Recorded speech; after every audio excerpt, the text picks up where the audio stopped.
नमस्कार दोस्तों, मैं नीतीश आप सभी का स्वागत करता हूं आपके अपने YouTube चैनल स्टडी पॉइंट में। इस वीडियो में हम 4 मार्च 2022 के कुछ महत्वपूर्ण करंट अफेयर्स के क्वेश्चंस करेंगे। इससे पहले यदि वीडियो पसंद आए तो वीडियो को लाइक करें, शेयर करें, साथ ही साथ चैनल को सब्सक्राइब करना ना भूलें और बेल आइकन को प्रेस करें, जिससे कोई वीडियो अपलोड हो तो सबसे पहले नोटिफिकेशन आपको मिले। तो आइए शुरू करते हैं।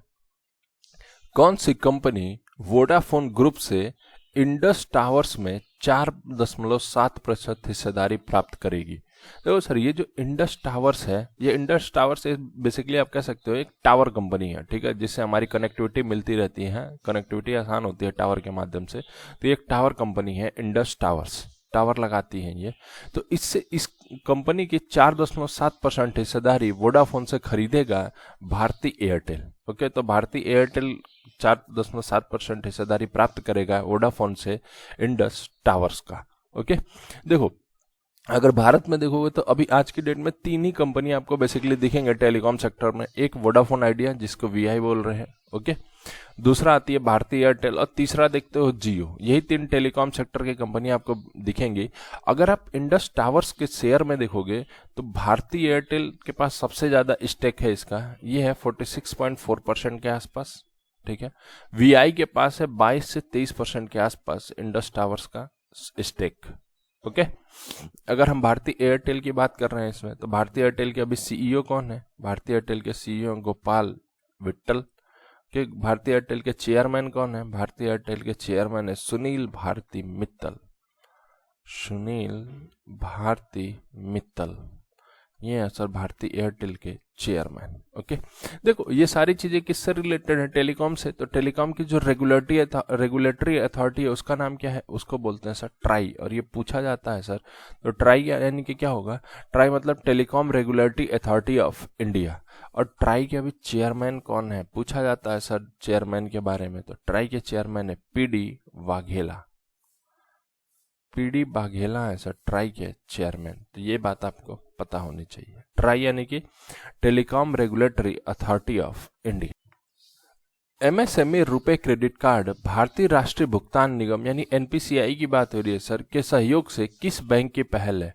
तो देखो सर, एनपीसीआई के सहयोग से पहल है एमएसएमई रुपए क्रेडिट कार्ड।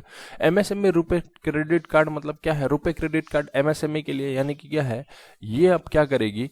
रुपए कार्ड, क्रेडिट कार्ड के माध्यम से एमएसएमईज को लोन देगी, ठीक है। एमएसएमई यानी कि जो हमारे मझौले और छोटे उद्योग हैं, सूक्ष्म उद्योग हैं, उनको लोन देगी रुपए क्रेडिट कार्ड के तहत। तो इसके साथ किस बैंक के पहल है ये? तो ये है sir union bank of India यानी यूबीआई की पहल।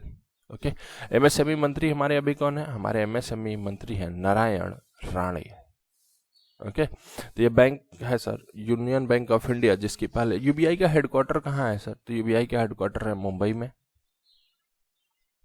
यूबीआई में अभी जो यूनियन बैंक ऑफ इंडिया है, इसमें मर्ज हुए थे बैंक आंध्रा बैंक और कॉरपोरेशन बैंक। आंध्रा और कॉरपोरेशन बैंक मर्ज हो गए थे sir union bank of India में।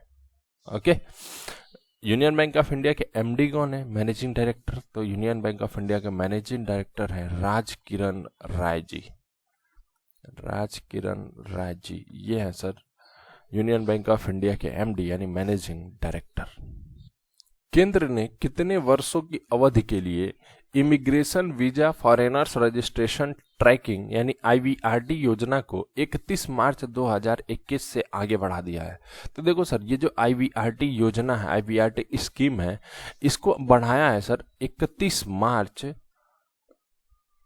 31 मार्च 2026 तक के लिए, यानी 5 वर्षों के लिए बढ़ा दिया गया है सर इसको आगे। देखो बेसिकली क्या होता है, अगर आप कहीं बाहर जाते हो, विदेश में जाते हो, तो आपके पास होना चाहिए पासपोर्ट। ये तो मैंडेटरी होता है सर कि आपके पास पासपोर्ट होना ही चाहिए। उसके बाद क्या होता है, वीजा लगता है। जिस कंट्री में आपको जाना है उस कंट्री का वीजा लगता है। कई एक कंट्री में भारत के लिए वीजा ऑन अराइवल भी है, कि आप वहाँ पहुँच के भी वीजा ले सकते हो, बट वीजा कंपलसरी होता है सर किसी भी कंट्री में, अगर आप फॉरेन कंट्री में ट्रेवल करने जाते हो तो, ठीक है।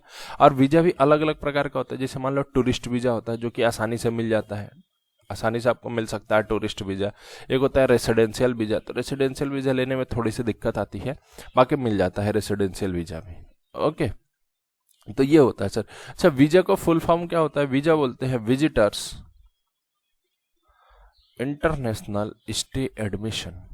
इंटरनेशनल स्टे एडमिशन, ये होता है सर वीजा,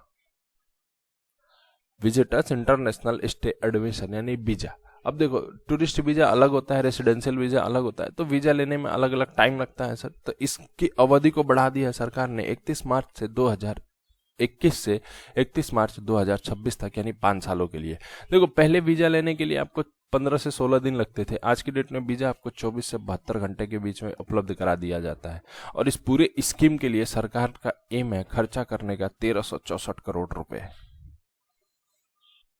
किस मंत्रालय ने एक भारत श्रेष्ठ भारत के तहत भाषा सर्टिफिकेट सेल्फी अभियान शुरू किया है? देखो इसको ध्यान से समझते हैं। भाषा सर्टिफिकेट सेल्फी अभियान क्या है सर? देखो क्या है, हमारे मिनिस्ट्री ऑफ एजुकेशन और माई गोव ने, जो हमारा मिनिस्ट्री ऑफ एजुकेशन है और माई गोव, इनने मिलकर एक एप्लीकेशन लॉन्च करा था जिसका नाम है भाषा संगम ऐप। भाषा संगम ऐप, ठीक है। देखो भाषा संगम ऐप पे क्या था, हमारी जैसे भारत में क्लियर है सर कि हर एक जगह पे अलग अलग भाषा है, कई सारी बोलियां हैं, कई सारे भाषा हैं, लेकिन जो हमारा कॉन्स्टिट्यूशन है, जो हमारा संविधान है, उसमें टोटल 22 भाषाओं को अभी तक मान्यता दी गई है, उसमें टोटल 22 भाषाएं अभी तक शामिल है, ठीक है। तो ये जो भाषा संगम ऐप है, इसमें टोटल 22 भाषाएं हैं और 22 भाषाओं से रिलेटेड लगभग मान के चलो 100 वाक्य हैं, एग्जैक्ट नहीं है बट लगभग 100 सेंटेंस है। जैसे कि किसी को अभिवादन करना हुआ तो हर एक भाषा में इतनी चीजें, मतलब शुरू के 3-4 वाक्य अभिवादन के दे रखे हैं 22 भाषाओं के। तो आप क्या कर सकते हो सर कि इन 22 भाषाओं में आप अभिवादन करो, उनको उस पे बोलो और उसके साथ आपको सर्टिफिकेट मिलेगा। अगर आप इस 22 भाषाओं को बोल लेते हो, इस 22 भाषाओं को समझ लेते हो, शुरू के 3-4 वाक्य सिर्फ, तो उसके लिए आपको मिलेगा सर्टिफिकेट। और इस सर्टिफिकेट को आपको फिर क्या करना है सर, सेल्फी लेते हुए सर्टिफिकेट के साथ अपलोड करना है, जिसको बोला जा रहा है भाषा सर्टिफिकेट सेल्फी। ये अपलोड भी इसी एप्लीकेशन पे होगी, भाषा संगम एप्लीकेशन, ठीक है। तो ये पहल है सर शिक्षा मंत्रालय और माई गोव की, तो आंसर होगा सर शिक्षा मंत्रालय की। ओके, बात हो रही है शिक्षा मंत्रालय की, तो अभी हमारे शिक्षा मंत्री कौन है? तो ये है सर धर्मेंद्र प्रधान। धर्मेंद्र प्रधान है हमारे अभी शिक्षा मंत्री, ठीक है। शिक्षा से रिलेटेड ही है सर। यूजीसी के अभी अभी चेयरमैन बने हैं, यूजीसी के चेयरमैन। तो अभी यूजीसी के चेयरमैन कौन बने हैं? तो ये बने हैं sir M Jagdish Kumar. M Jagdish Kumar बने हैं यूजीसी के चेयरमैन। अच्छा, सीबीएसई के चेयरमैन कौन है? तो सीबीएसई के चेयरमैन है विनीत जोशी। विनीत जोशी, ये है सर सीबीएसई के chairman. Export credit guarantee corporation, जिसको बोलते हैं सर ईसीजीसी, तो export credit guarantee corporation limited ने 25 फरवरी से किस देश में शिपमेंट के लिए कवरेज वापस लेने की घोषणा की है? देखो सर, ये जो ईसीजीसी है, इसके आप कह सकते हैं गवर्नमेंट की संस्था है जो कि काम करती है वाणिज्य और उद्योग मंत्रालय के अंतर्गत। वाणिज्य और उद्योग मंत्रालय जो हमारा है सर, उसके अंतर्गत काम करती है एक्सपोर्ट क्रेडिट गारंटी कॉर्पोरेशन। इसके तहत क्या होता है, जो भी हमारे व्यापारी हैं जो कि एक्सपोर्ट करते हैं, यानी जो निर्यात करते हैं, तो इस निर्यात पर बीमा हो जाता है सर। निर्यात पर ये होता है बीमा, यानी एक्सपोर्ट पे होता है बीमा, ठीक है। जो भी प्रोडक्ट एक्सपोर्ट हो रहा है उस पर करती है ये कंपनी बीमा, ओके, ताकि कुछ भी नुकसान होता है एक्सपोर्ट के मामले में तो वो चीजें यहाँ से आपके रिकवरी हो सकती है। तो अभी इस कंपनी का कहना है कि 25 फरवरी से के बाद से अगर आप कोई शिपमेंट रूस के लिए भेज रहे हैं तो उस पे ये कंपनी बीमा नहीं करेगी। रूस और यूक्रेन का कंडीशन आप देख रहे हो, तो इसको देखते हुए कंपनी ने निर्णय लिया है सर कि रूस के लिए अगर आप कोई शिपमेंट भेज रहे हो तो उसमें ये कंपनी बीमा नहीं करेगी। तो इसमें कोई बड़ा नुकसान होता है तो उसके लिए कंपनी फिर जिम्मेदार नहीं होगी, आपका बीमा नहीं हो सकता। तो ये करा है सर हमने रूस के लिए। हाल ही में कौन से राज्य ने 26 फरवरी से 1 मार्च तक अपना वार्षिक विवा कार्निवाल मनाया है? तो देखो सर, ये विवा कार्निवाल जो एक पुर्तगाली कल्चर है, तो अभी विवा कार्निवाल मनाया है 26 फरवरी से 1 मार्च तक गोवा ने। ओके, गोवा में एक और त्योहार मनाया जाता है जिसका नाम है सिग्मो। पूछा जाता है सर सिग्मो त्योहार कहाँ का है? तो सिग्मो त्योहार भी है सर गोवा का। ओके, जो ये विवा कार्निवाल है इसको बोला जाता है इंट्राज या फिर इंट्राडो। इंट्राज या इंट्राडो भी बोला जाता है इस विवा कार्निवाल को। बात हो रही है सर गोवा की, तो गोवा के बारे में एक चीज और ध्यान रखो, मालाबार ट्री निम्फ, ये स्टेट बटरफ्लाई घोषित हुई है सर गोवा की, स्टेट बटरफ्लाई घोषित हुई है सर गोवा की, ठीक है। गोवा में है सर कोटिकाऊ नेशनल, कोटिकाऊ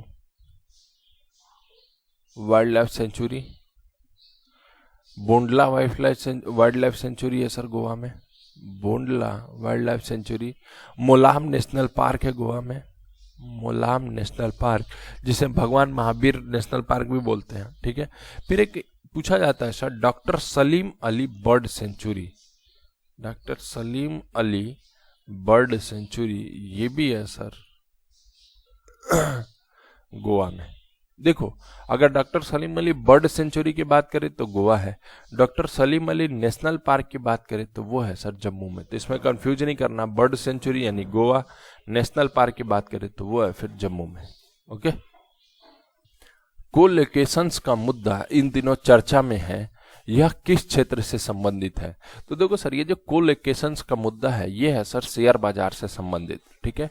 कहाँ जा रहा है सर? शेयर बाजार में इससे बड़ा कभी नुकसान, इससे बड़ा कभी धोखा नहीं हुआ है, चिटिंग नहीं हुई है जितनी बड़ी इसमें हुआ है घोटाला, ठीक है, कोलोकेशंस के मुद्दे को लेके। देखो बात समझो, कोलोकेशंस है क्या? देखो जैसे मान लो एक सर्वर है, जैसे मान लो एनएससी का सर्वर है। बेसिकली जो हमारे यहाँ ट्रेड होता है वो दो ही फॉर्म है, एक एनएससी एक है सर बीएससी। यानी कि हम जो ट्रेड करते हैं वो होता है नेशनल स्टॉक एक्सचेंज या फिर Bombay stock exchange, Bombay stock exchange. Okay, इन दो चीजों में होता है ट्रेड। अब देखो कोलोकेशंस में क्या है, जैसे मान लो जहां एनएससी का सर्वर है उसी के पास किसी ब्रोकर ने अपना सर्वर लगा दिया, किसी ब्रोकर जो बिचौलिया होता है जिनके माध्यम से हम शेयर को परचेज करते हैं, सेल करते हैं, तो इनका भी सर्वर लग गया सर एनएससी के सर्वर के पास। अब इसके थ्रू क्या हुआ, जैसे मान लो हमने कोई ऑर्डर डाला, जैसे मान लो हमारे पास रिलायंस का शेयर है, हमें रिलायंस का 2000 क्वांटिटी परचेज करना है 1200 रुपये में, 1200 रुपये चल रहा है, 2000 क्वांटिटी हमको परचेज करना है, 2 लाख क्वांटिटी परचेज करना है, जो भी परचेज करना है। तो हमने ये शेयर क्या हुआ, पहले ब्रोकर के माध्यम से डाला सर्वर पे गया, ठीक है। इसके साथ साथ सर्वर पे क्लिक करने के साथ साथ इस ब्रोकर को पता लग जाता था ये रेट। ओके, तो इसके बाद ये इस चीजों को मैनिपुलेट करते थे। खैर ये काम तो नैनो सेकंड का होता है, लेकिन फिर भी ये भी पर्याप्त होता है इनको मैनिपुलेट करने के लिए, और ये इस तरीके से शेयर्स को करते थे मैनिपुलेट। तो ये कहा जा रहा है सर ये कोलोकेशंस के माध्यम से। कोलोकेशंस यानी क्या है, एनएससी के सर्वर के पास या बीएससी के सर्वर के पास किसी ब्रोकर ने अपना सर्वर लगा दिया और जो ऑर्डर जा रहा है इसको ट्रैक करते रहे ये लोग। ओके, तो कहा जा रहा है ये सबसे बड़ा शेयर मार्केट का घोटाला है, जिसके बारे में अभी कोई इन्फॉर्मेशन नहीं आ रही है कि कितने रुपए का घोटाला, इसका कोई अभी अंदाजा भी नहीं लगाया जा सकता। ओके, तो कोलोकेशंस की सिर्फ बात ध्यान रखो सर, ये जो कोलोकेशंस है, कोलोकेशंस किसके लिए चर्चा में है, किससे रिलेटेड है? तो ये है सर शेयर बाजार से रिलेटेड। भारत से अमरूद के निर्यात में 2013 के बाद कितने प्रतिशत का उछाल देखा गया है?